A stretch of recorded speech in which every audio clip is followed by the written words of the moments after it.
Well, dude, I definitely have. I've enjoyed the hell out of talking to you. Is there anything I haven't asked you that you kind of wanted to talk about? Um, let's see. We talked about belly lint essentially. I mean, the cycle, we didn't really talk about that. But I don't Oh, let's have go. to talk about it. But Yeah, you do. yeah, I don't know. I'm assuming you're going to cut a lot of that out. So I don't know. Do you want to prompt me and then we go from there, or you just want me to keep talking? Just Just spill it. spill it.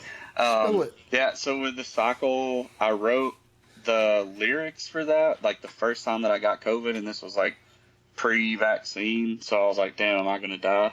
Um, like, it wasn't Okay. that bad, but I was like, I don't know if you ever got COVID or if you got it before the vaccines were out or not, but it was like, I'm not a anti-vaxxer or anything, so I was just like trying to be safe. Actually, I might have gotten my first one. I don't know, but uh, it never got super bad for me. But I was just like, there's like this impending, like, is it going to though?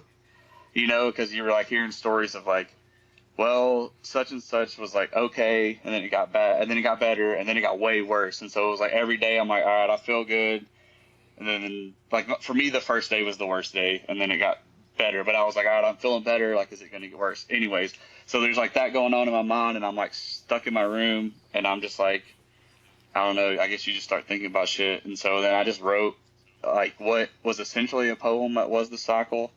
Um, and then we just I put those lyrics, and I put that poem and changed it some, I guess, to lyrics more so, which because I write lyrically anyways, like that's where my brain goes when I write. But, um, yeah, we had the riff and stuff figured out for the cycle. And so I was like, all right, well, I'm going to fit this in there. So I don't know. It's just kind of about like the lyrics are like staring down the fate I've paid. I guess just like looking at shit that you've done up until that point, and you're like, man, could I die from this like sickness? I don't know. And it was just like, what have you done? Uh, what have you done that you would be kind of proud of? I guess. Um, Okay. I didn't catch any of that in this song. Do you mind if we take? Can we take it for a spin and then just yeah, hold your finger up in areas you want to comment yeah. on? Sure. I mean, wherever you want me to, it doesn't matter. Yeah, I think America's demanding to hear this song by Dope Skum. This is called "The Cycle."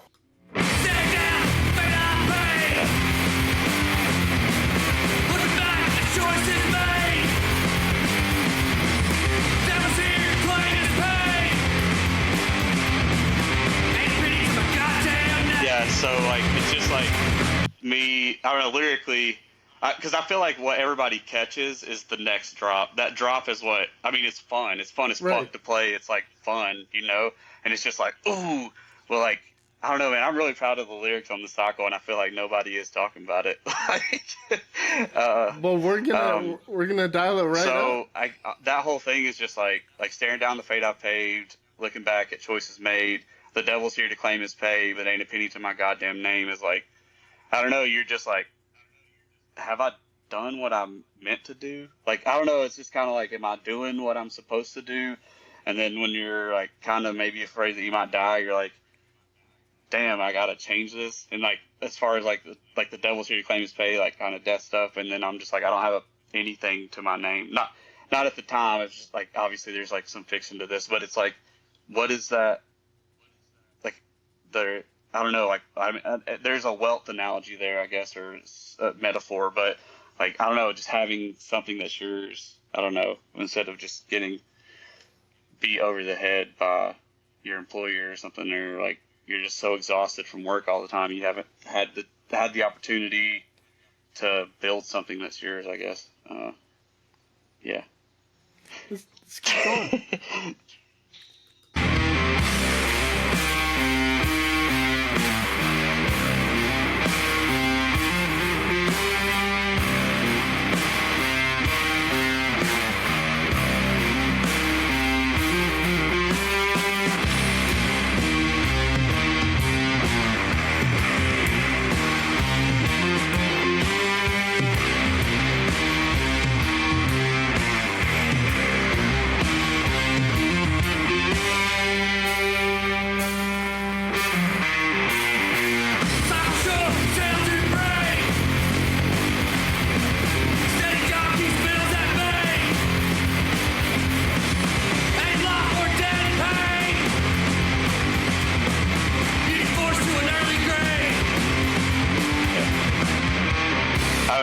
just kind of, I guess, that again, looking at that and just being like, yeah, like ain't life more than dead and pain. And then that can kill that child inside of you, like beauty forced to an early grave. Like especially if traumatic shit happens to you as a small child, that can, kind of snuff some of that innocence out and stuff. So this is awesome. Got a little bit more to go.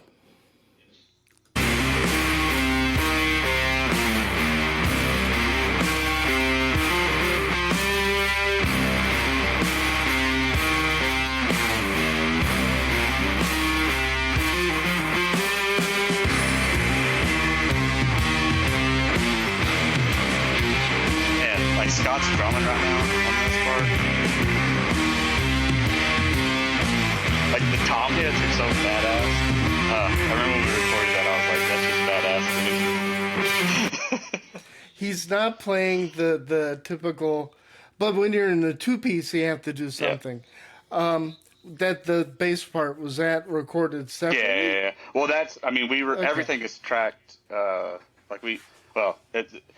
We do scratch tracks, and that's usually those scratch tracks have Scott's drums on them, actual drums, and then I come back in and do guitar and then bass or vocals or whatever over it. So nothing. I mean, I don't think he used any of the live take guitar tracks, but there shouldn't be any in it. So I love the back and forth of it. By the way, this one, I thought it was about something completely different. I want to see what you thought, but I guess, let's finish it up, because there is parts at the end that, I don't know, we can talk about it now, or if you want to hear it, and then we can talk about it. It's totally up to you. Let's hear it. Okay.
That's the last part is you can't lose a life that ain't been found. So, and then prior to that is just kind of me being like, to want something more than just this daily grind. Is that too much to ask? And then also being like, are the best years have they slipped from my grasp? Can I, And then it's you can't lose a life that ain't been found. If you haven't. As I felt my grandpa died, and there was people being like, oh, you lose your life, people say that he lost his life, and I was just kind of well, what is that? What if you were just beat down by society and you just worked all the time and you had no enjoyment outside of this, just, I don't know, constant whatever? Is that really a life? And so if you haven't found your own life, how can it be found? So you can't lose a life that hasn't been found. It's more of a go do something for yourself. Fucking life is short, man, and there's so much art that could be created if people could just have the opportunity to give an hour of their time to themselves. And I'm not saying that they need to fit it into their schedule either. We could just drop down to a 4-day work week, and who knows what would happen. Yeah. This is really good stuff, man. Thank you for doing this. So what did you think then, now that all it plays out, I think, is just the rest of the guitar. So I'm just interested to see what you kind of, where your brain went when you heard that song. Well, it went a similar direction where you're going. It's just I didn't have the personal connection to Right. it. You know what I mean? I didn't know that this was you, right? Sitting in a room with COVID, Right. not knowing how bad it was, or if anything, didn't know, and I had no idea. And I think putting that context into it, it's my hair's standing up. I can't. I have none here, but this stuff. And then my ears, I'm sure the ear hair. But not to make light of it, but it's really moving. And I think with heavy music, when something is so big, like this is huge production, the guitar is Mhm. huge. Your vocals, you didn't go for a perfect vocal, you went for a performance. And when your voice breaks, it's real emotion. But without the context of knowing where it is, it could sound a little bit like any other Mhm. angry white boy, pissed off. Yeah. I really thought it was more like you were ticked off at your boss. And but now that you put that in, it's like holy Yeah. shit, that's Cody. That's really good Thanks, writing. man. That's really effective writing. Yeah, I feel like sometimes I'm with you. Like I feel like I think I kind of mentioned this earlier, but heavy music can get, especially this genre. Sometimes it's like, come on, man. Like I get it. We all partake. Satan's cool or whatever. Uh, Hmm. um, and again, it has a time and place. And I think if you're starting a band, it's like this is what we're gonna do. That's it. But I've always used music as a voice for myself, and so it's like that's gonna just come through like and fantasy and sci-fi and Satanism are not really on my radar on a day-to-day basis, to be completely honest.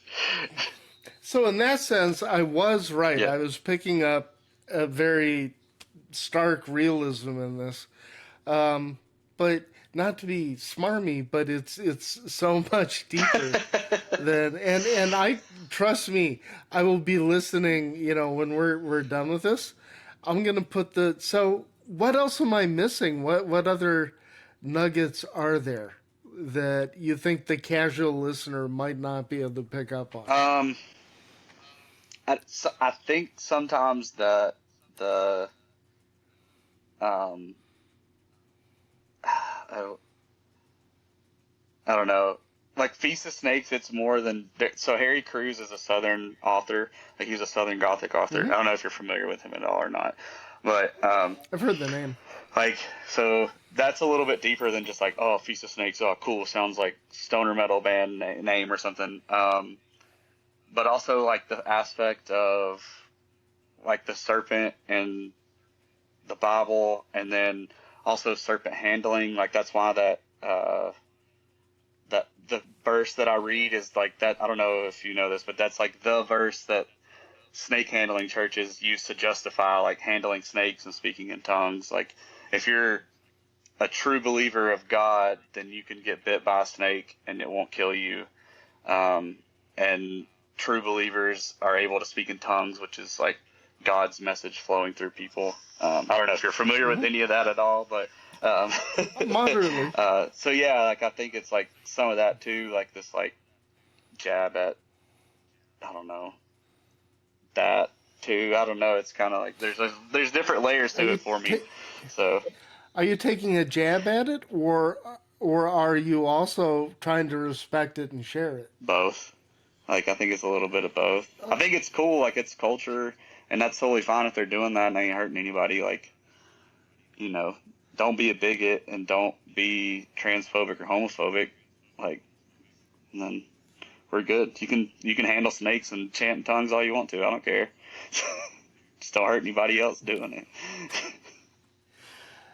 Is that a common sentiment with you and your friends down there? uh, my friend group for sure. I'm sure that's not the sentiment of a lot of other people. Obviously, with Tennessee, but Well, yeah, and I'm not speaking out of turn. I mean, your neck of the woods isn't portrayed in a very favorable light in a lot of ways. You know Yep. what I Yeah. mean? Yeah. Like it's stereotyped. Coal miners, missing Yeah. teeth, Yeah. Yeah. moonshine in the So back, and then where I'm meth. actually at is considered the Piedmont of Appalachia, and so ours was a lot more textile manufacturing and definitely still moonshine. um, so not so much coal, but it was like the industry was like textile manufacturing and a lot of agriculture. Okay, So similar to down yeah, here, yeah. Mm-hmm. and especially here it would be mostly furniture. Yep. Um, so it is it. I misinterpreted some of it. Some of it escaped me, but it's so for you, it's a fairly accurate depiction of what your day to day life is. I don't know. Or I'm putting it badly, but I this don't is know. where you're presenting where you come Yeah, I from, think it's and you're not trying to make it look pretty, and you're not trying to make it over dramatic. yeah. I mean, definitely. I feel like there's a surgence right now in different genres of music of like Appalachian culture. Okay, Um, okay, and I don't know. I feel like it's a cool part of the country. Like, yeah, we're not California. Like, obviously, it's not the Rockies. It's not these other places. It's not the Northeast. But like, I don't know, man. It's cool. It's cool here. Don't come though. I don't want a bunch of people just moving into the mountains. But I get there's just I don't know, man. I love this. I love it. Like I said, there's problems with stuff, but I think a lot of those problems come from fears that people have, not being exposed to different cultures and stuff, which isn't entirely their faults. So I could have been. I definitely could have been a Bill Lee or fucking governor. Like I could have been that dude, but I wasn't. I took a different path in life and was like, hey, maybe I should be acceptance of everybody. Like if you're not hurting anyone, I don't care. Like if you're not hurting anyone and it's not consensual, I don't care.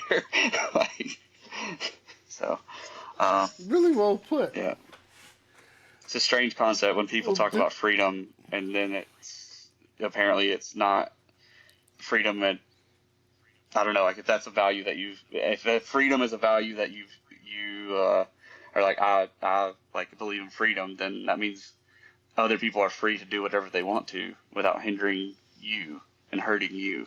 So, I don't know.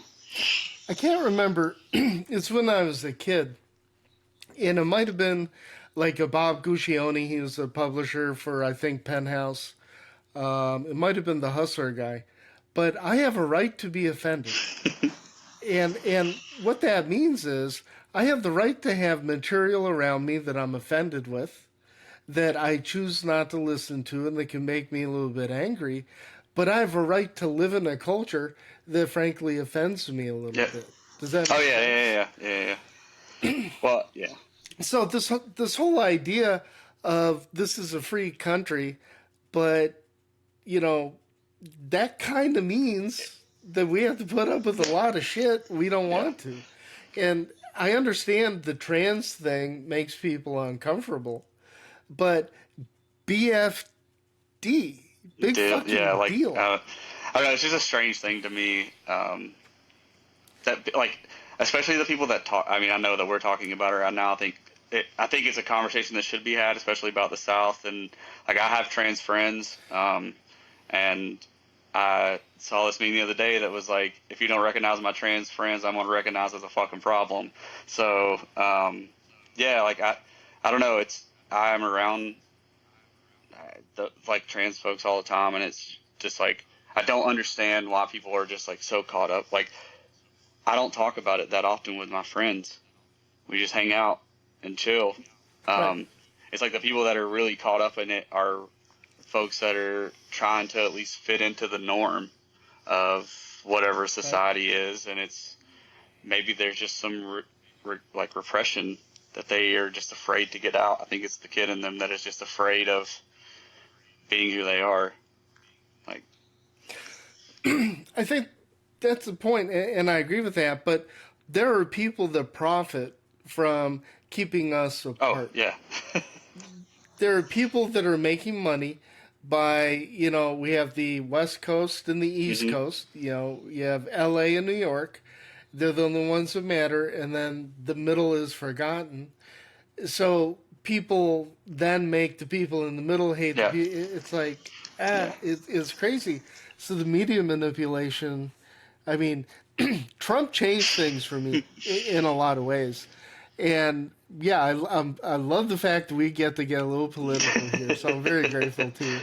It's like Trump taught me how many things he was right about.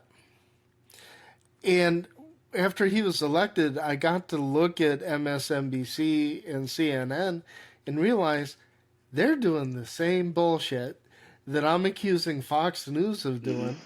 Holy crap, I have been played. And not only have I been played, I have thrown money at the people playing me. I have gotten angry for the people. And in the meantime, I got family members I can't talk to. Yep.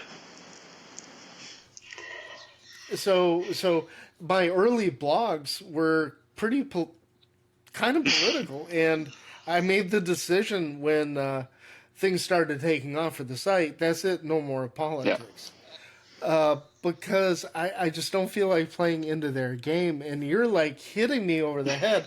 This is the shit that I heard in the album that I felt was being served to me in kind of an ugly Yeah. platter of you don't know us. You're making a lot of assumptions about us. And you were going to scream. Your voice was going to be heard. I think I wrote Yeah. that line. I think so. That your voice, you will be heard. You will not be denied.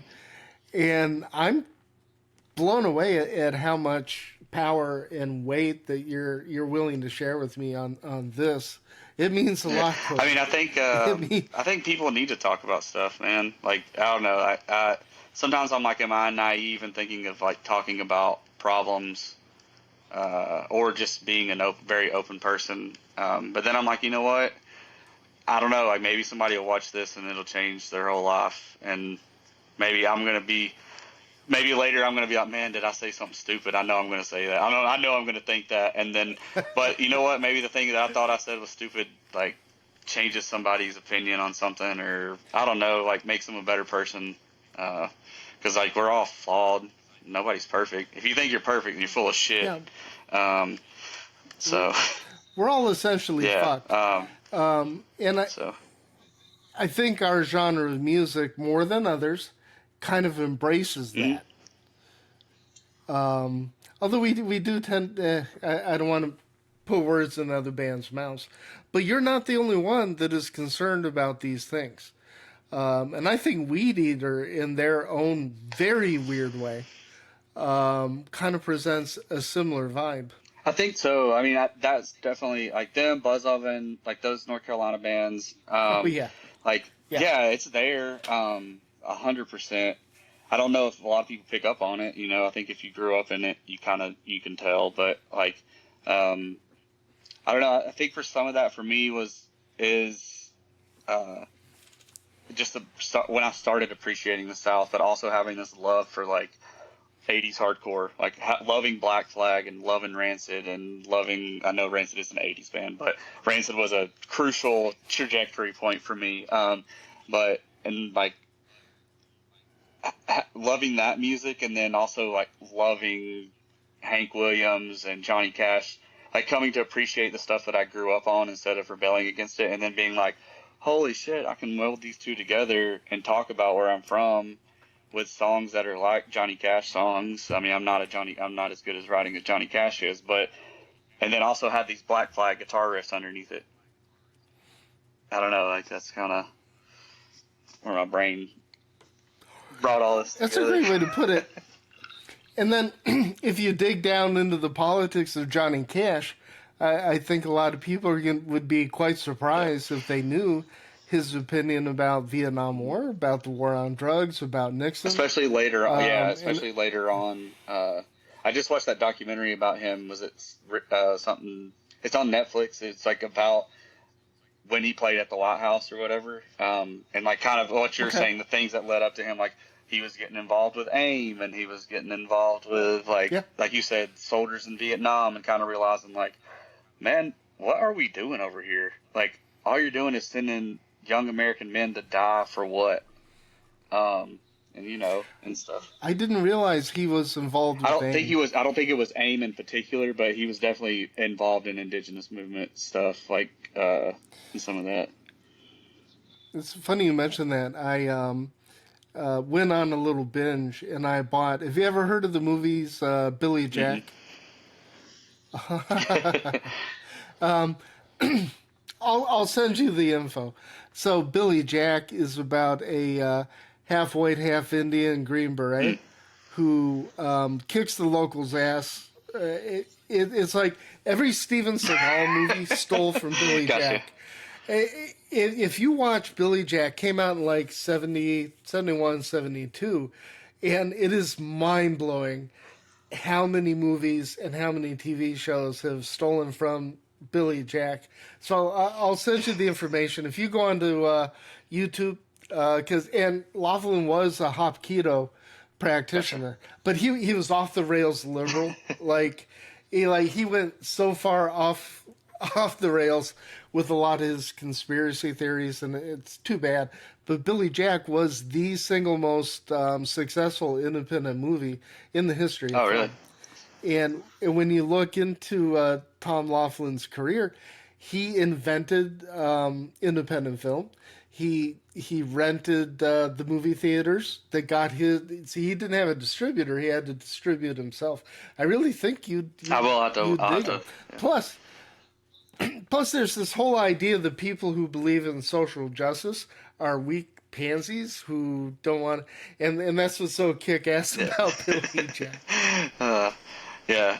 But yeah, the Johnny Cash stuff. I mean, especially, I think he's later on started to realize that.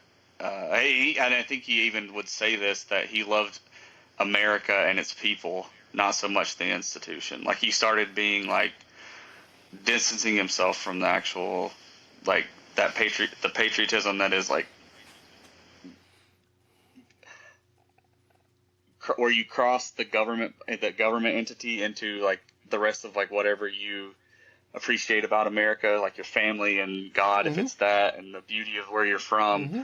and then you in your brain you've been like, well, that is embodied by the U.S. government, and that is not the case. You can still love those places and love those people around you, and be pissed at and be disenfranchised and pissed off at the government. That doesn't mean you hate America, like Agreed. you know. Agreed.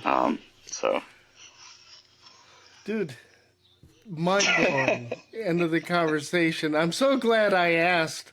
Hey, is there anything yeah, we didn't talk about? yeah, You're like, fuck yeah, yeah, yeah. motherfucker. The cycle was the only one that I Everything. was like, man, I really want to talk about this because, like I said, I don't think a lot of people, whenever I think it's just kind of again the genre is that I think the vocals and lyrics get missed or interpreted, not interpreted. I just made up the word, and George Bushing it over here. That's Um, okay. You're allowed to do that. but yeah, like I try to write songs. It's not that other people aren't trying to write songs. I don't know. I take it, I guess, quasi serious when I'm writing, or like try to get something off my chest, or I don't know, write about the underbelly. I guess that's And nicely done. Did with the Bandcamp release, did you include the lyrics? they should be on there. I believe so. I believe they're on there. Okay. They are definitely I'll on the double other check. streaming services now, I Okay. think, because I just uploaded them to DistroKid. So I was like, I was like, well, man, if you want people to read the lyrics, maybe you should put them on the songs that you put out. Because I'm pretty sure the first I think I had a promo copy. I don't think I had lyrics, which is once I have them. Would you object to me throwing up Cycle with the No, that's lyrics? fine. I don't care. I'll probably put it up as a separate video and get it out there. Unfortunately, I do have to No, you're wrap good. up. I've got something I'm supposed. Dude, you blew my mind to it. Look, I'm not putting this in the video. I've had some really good interviews. The one, and I really wish to God I knew how to edit and how to do. The band is called Gravehuffer, Oh yeah, I'm familiar with them. and Not, I don't know about the I'm band. telling Yeah, you, Gravehuffer is right down the lane of what you're talking about. We did an actual song by song, blow by blow. The only problem is it's like over an hour long, and nobody's watching it. Nobody wants I to. didn't know that. I'll have to Nobody watch that wants because to. I actually really like them. They're one of the like more newer bands that I'm like that I dig for sure. I like where they they're just a little different. That's why I like them. Like there's just something about them that's a little They different, are. and I'm like that's what I want. That's what I sink my teeth into is the little different. You know, like just what is it that's making you different than just like droned out chords? You know, and like they have that. Right. Um, so, Oh, they totally do. And the new album, Depart from So Much Evil. I hate hardcore like crust punk. I've never listened to this in my life. I'll turn away. So Gravehuffer, they put something on Facebook. Hey, anybody want to? I can't remember what it was. I think they invited us to interview him. I'm like, oh yeah, I will. And then I listened to their discography leading up to it. I'm like, oh God, what have I gotten myself into? I say it's still in the running for my album of the year. It changed that album in particular. The Cryptid and the I think it's called Cryptid and the Iron Bird gotcha. blew my mind, and I totally misinterpreted this song. And I thought it was about Vietnam and PTSD. No, it's actually a science fiction story that he wrote. But musically, it does. I think what you do. It starts out, typical, and then there's this beautiful interlude that just, gets my hair standing up. So I think yeah, I didn't know check they. out I think I need to listen Gravehuffer, to their newest record then, because I think I've only listened to their dude, first one, maybe. dude. The new one will blow your mind, and you two are kindred Yeah, spirits. yeah. Them, and there's another band called Coffin Torture. I don't know if you're familiar with them at all. I've heard of I Coffin really like Torture, those yeah. dudes too. They're sick. That's a sick band. But I mean, like we're cool with a lot of the Atlanta bands too that are really sick. I'm not trying to just like not talk about my homies, but yeah. So what I'm assuming that we're done. So are you part of the Doom? You're part of the Doom chart stuff, right? Or no? Yeah, How does that yeah. even work? Like I don't even like literally, dude. I just like I know most of the blogs and stuff, and so I'll just like email them, and I was like, how does the Doom charts thing work though? Because like Windrider just got on it, I think, and they're like homies of ours too. And I'm like, so what do I got to do, man?